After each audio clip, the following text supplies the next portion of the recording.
In today's video, we're going to paint a simple and easy autumn landscape with mountain, trees, and water. So without further ado, let's get started. Hello everyone, hope you all doing well. And today is one of my favorite videos since we're going back to paint landscape. It's been a while. And here's my materials. I have Stonehenge watercolor paper. I am using Princeton round brush size 8. And I also have two of these very old brushes to kind of create some of the effects for my painting, as I will show you in the later parts. And here's the color palette with 4 colors: cadmium red, yellow, French ultramarine, and paint grays, and those are from Professional Winsor & Newton watercolor paint. And I also have a mixing plate and a little piece of water to test out the colors. And the first step is I'm going to draw a circle because I want this landscape to be in the circle format. And now I am going to sketch out the landscape. I am going to paint birch trees.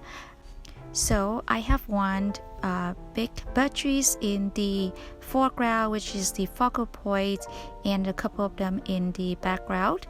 And here at the bottom would be grasses. And also on the left side we'll have some of the branches with leaves. And yeah, that's a very simple sketch. So now I am going to mix the colors and start the painting. And now I'm going to paint the tree trunks. And birch trees have a very light, like grayish tree trunks. So I'm going to use paint gray diluted with a lot of water to lighten the pigment, as you can see now, and start applying on the tree trunks. Now I am going to use cadmium yellow to start painting the leaf in the background. And this is the wet on dry techniques. And after that I am going to use the cadmium yellow, the cadmium red to apply on top of the yellows. At this time the layer of the yellow is still very damp, and when you apply the red color, is gonna spread and mix together automatically, as you can see. And for the trees that are closer to the foreground, I am going to apply more layers to make it look more stand out compared to the background. Autumn is my absolute favorite season, and as you can see that it has so many colors, and it's such a perfect subject matter to paint with watercolors. And now back to painting. I am trying to see if I mix my ultramarine with a cadmium yellow, what kind of greens I am gonna have. And it looks like I am going to have some sort of olive green. And I also try to test out with paint gray and cadmium yellows. I also have slightly different green, but also very muted and similar to olive green as well. So I am going to use the two greens and start painting the grasses on the bottom. And now back to the birch trees. I am going to apply some marks on the tree trunks. As you can see, at this step I am going to wet the tree trunks first with clean water. And now I'm going to use paint gray and mix with cadmium red, and I'm going to add a little bit of yellow into the mixture to get some sort of brown colors, and start to apply onto the tree trunks. And if you are not sure about the birch trees, I'm going to have the photo of one of them on the left side corner so that you know what the birch tree look like. And now I'm going to apply the colors onto the trunks, as you can see, because this is a wet on wet technique, wet on wet, so you can see that the colors kind of spread out and kind of create a blurry effects, and that is the effect that I want to achieve for this step.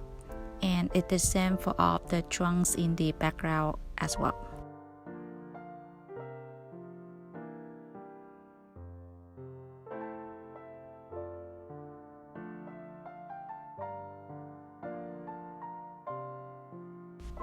And next I am going to apply more saturated colors onto the marks that I have applied earlier to make it darker.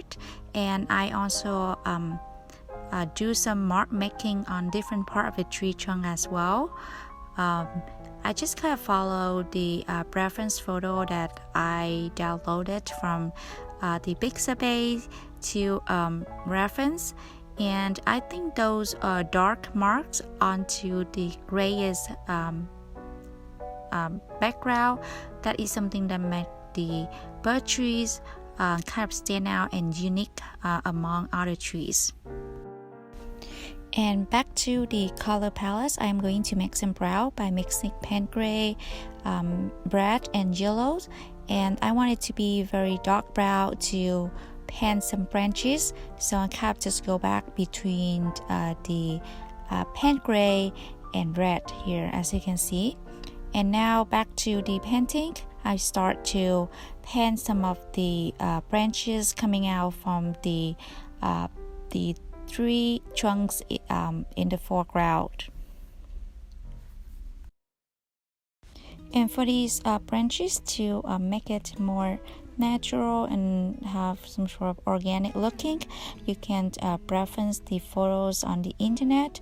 And here, as you can see, this branches look kind of weird. It's too straight and doesn't look natural at all. So I am going to fix this by using the clean brush, start to remove the pigment, and after that I use a piece of kitchen towel and dab onto the paper to remove the pigment completely. And now, as you can see, it's completely gone, and that means that in watercolor you can totally fix the mistake. So if you like me and there's something you don't like, don't be panic. You can also remove it right away and start again.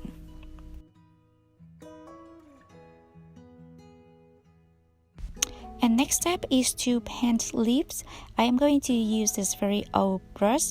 As you can see, it's not in a very good shape anymore, and all of the bristles already fanned out. But I still keep these kind of brushes because they're very useful. You can use them to mix the color, to clean the palette, and in these in some of the painting, you can also use the brushes to create some color effect. Just like this here, I am using this brush to dab onto the paper to create a more natural and organic looking leaves. And yeah, so if you have any kind of old brush that you don't use anymore, maybe try this technique to see what kind of shape you're gonna get, and you will surprise that it will give you a lot of interesting shape that you cannot do with the normal brush.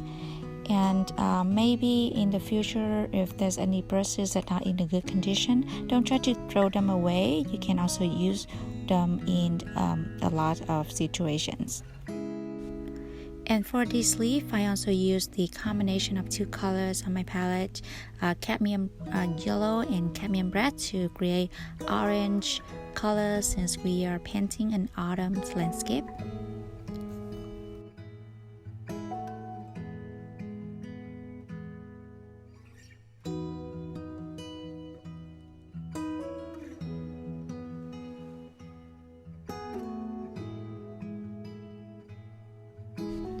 And now I'm going to use the paint grade with the dry brush technique to add some sort of lines from into a shape of mountain, to suggest that there's the mountain far away in the background, and this mountain will be seen in the spaces between branches. And yeah, so as you can see, it's just very loose line to suggest that it's a mountain. Don't try to focus too much on this since it's just a background. And sometimes in the painting, less is more. You just kind of paint very simple to have some sort of suggestions, so the viewer, when they look at it, they will connect all of them together and know what it is that you're painting. And also it's good to leave some space for the viewer to have some sort of imagination as well. And now is to add the waters. Very simple, just add horizontal lines, and I am using ultramarine. And at the last moment, I decided to add some of the brush and blue from my Mungyo palette because I think this bright blue will complement the orange from the leaf so well. And I also add some of the orange color as well, from mixing the two red and yellow to suggest that there's the shadow of the leaves onto the water. And yeah, that's it. That's how you paint water. Very easy and simple. And at this stage, the painting is almost done. The final step is to touch up, because watercolors tends to dry lighter than it appears to look when it's wet. So if there is some area that's too light, you can always add more layers to make it darker, to make it more stand out and more contrast. And also I want to really add more detail and focus on the focal point here, which is the big birches in the foreground, and other elements I'm not gonna be worried too much. And also for the grasses, I want to add some more definition, so I am going to add some more lines to give the illusion of the grasses as well.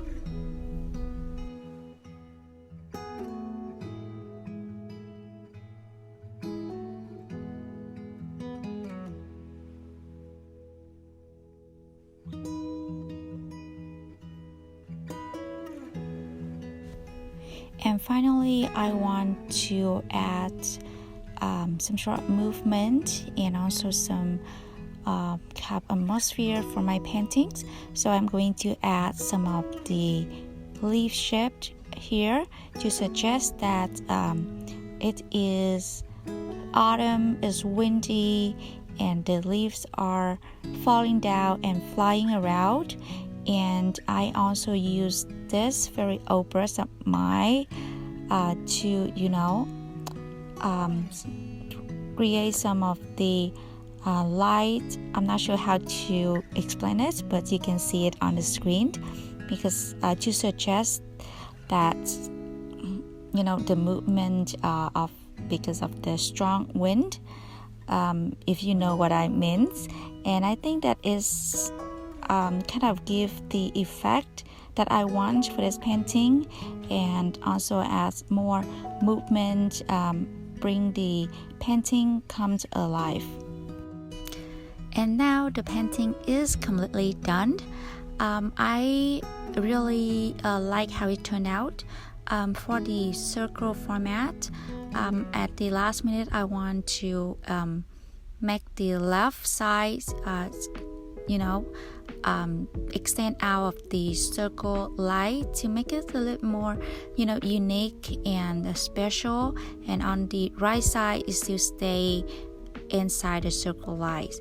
I'm not sure how I like about this, but let me know what you think. There's no hurt to try, right?